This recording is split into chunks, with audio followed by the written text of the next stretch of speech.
கர்த்தர் அதிசயங்களை செய்கிறார். ஊழியங்கள் வழங்கும் ஜீவ வார்த்தை. இந்த நாளிலும் கர்த்தருடைய ஊழியக்காரன் உங்களை வாழ்த்துகிறேன், உங்களை ஆசீர்வதிக்கிறேன். கர்த்தர் நல்லவர். ஆண்டவர் பெரிய காரியங்களை உங்களுக்கு நிச்சயமாய் செய்வார். அவர் பெரிய காரியங்களை செய்கிறவர். சோர்ந்து போகாதீங்க. அவருடைய வசனம் நமக்கு நேராக அனுப்பப்படும். அவருடைய வார்த்தை நமக்கு நேராய் அனுப்பப்படும். அதுதான் அனுப்பப்பட்டு கொண்டிருக்கிறது. வார்த்தை தான் நம்மை ஒன்றை சிருஷ்டிக்கிறது. அவருடைய வார்த்தை நமக்குள் வரும்போது ஜீவன் வருகிறது. அதனால் இன்றைக்கு கர்த்தர் பேசுகிற வார்த்தையை, வசனத்தை கவனமாக கேளுங்க, அதை நம்புங்க, அதை அப்படியே ஏற்றுக்கொள்ளுங்க. எனக்கு அப்படியே ஆண்டு அற்புதம் செய்வார்னு சொல்லி விசுவாசிங்க, அற்புதத்தை பார்ப்பீங்க. உங்களுக்காக நாங்கள் தொடர்ந்து ஜெபிக்கிறோம். உங்கள் ஜெப குறிப்புகளை எங்களுக்கு அனுப்புங்க.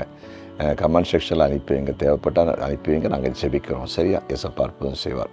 இந்த ஜீவத்துக்கான வசனம் சங்கீதம் 19:8. கர்த்தருடைய நியாயங்கள் செம்மையும் இருதயத்தை சந்தோஷிப்பிக்கிறதுமாயிருக்கிறது. கர்த்தருடைய கற்பனைகள் தூய்மையும் கண்களை தெளிவிக்கிறதுமாயிருக்கிறது.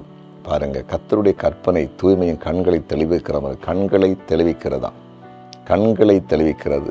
கண்களை தெளிவிக்கிறன்னா அநேகருடைய கண்கள் தெளிவில்லாமல் இருக்குது. அப்படின்னா கண் பார்வை சரியில்லை. யோபின் புஸ்தகத்தில் யோபு சொல்லாரு, கண்களோடு உடன்படிக்கை பண்ணின நான் ஒரு கன்னிகையின் மேல் நிறைப்பாயிருப்பது எப்படி என்று சொன்னார். அப்படின்னு அவருடைய கண்ணு கிளியர் இருந்தனால அவர் தேவையில்லாத நினைவுகள் அவருக்குள்ளே வரவே இல்லை.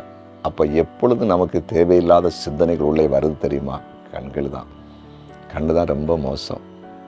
அதுதான் ஆண்டவர் இயேசு கிறிஸ்துன்னு சொன்னார், ஒரு ஸ்திரியை இச்சையோடு பார்க்கிறவனும் அவளோடு விபச்சாரம் செய்ததாயிற்று. அந்த கண் பார்வை நமக்குள்ளே ஒரு தாக்கத்தை உண்டாக்கி நம்மை தீய வழியில் கொண்டு போகிறது. ஆனால் நம்முடைய கண்கள் எப்போ தெளிவாகிறதா? அவருடைய கற்பனைகள், வசனங்கள் நமக்குள்ளே வரும்போது நம்முடைய கண்களை தூய்மையாக்குகிறார். நம்முடைய பார்வைகள் நேர்மையாய் மாறுகிறது. தேவையானதை மட்டும் நோக்குகிறது. தேவையில்லாதை நோக்காமல் நம்ம கண்கள் மாற்றம் அடைகிறது. உலகத்தில் நடக்கிற அநீதிகளை பார்க்கும். உலகத்திலே கஷ்டப்படுகிற மக்களை பார்க்கிறோம். அழிந்து கொண்டிருக்கிற ஆத்துமாக்களை நம்முடைய கண்கள் பார்க்கும். தேவ சபைகளை பார்க்கும். தேவ ஊழியர்களை பார்க்கும். ஹாஸ்பிட்டலில் கண்ணீரோடு இருக்கிற மக்களை பார்க்கும். அப்போது நமக்குள்ளே ஆத்தும பாரம் உண்டாகி ஜெபிக்கிறவங்களா, அந்த மக்களுக்காக உதவி செய்கிறவங்களா, எழுப்புதல் இந்த தேசத்தில் வர வேண்டும் என்று பிரயாசப்படுற மக்களாய் மாறுவோம். அந்த அப்படிப்பட்ட நிலைக்கு நம்மை வர வைக்கிறது கர்த்தருடைய கற்பனை, கட்டளை, வசனம். அது நம்முடைய கண்களை தெளிவாக்கிறோம். நம்ம கண்கள் தெளிவாயிட்டுன்னா நம்ம வாழ்க்கையை மாறிட்டுன்னு அர்த்தம். அது ஆண்டவர் செய்ய போகிறார். இத்தனை நாளும் சில வேளையில் என் கண்கள் தெளிவில்லாமல் எதையோ நோக்கிட்டு இருக்குன்னு நீங்கள் கஷ்டப்பட்டு இருந்தீங்கன்னா அந்த சூழ்நிலை மாறுது.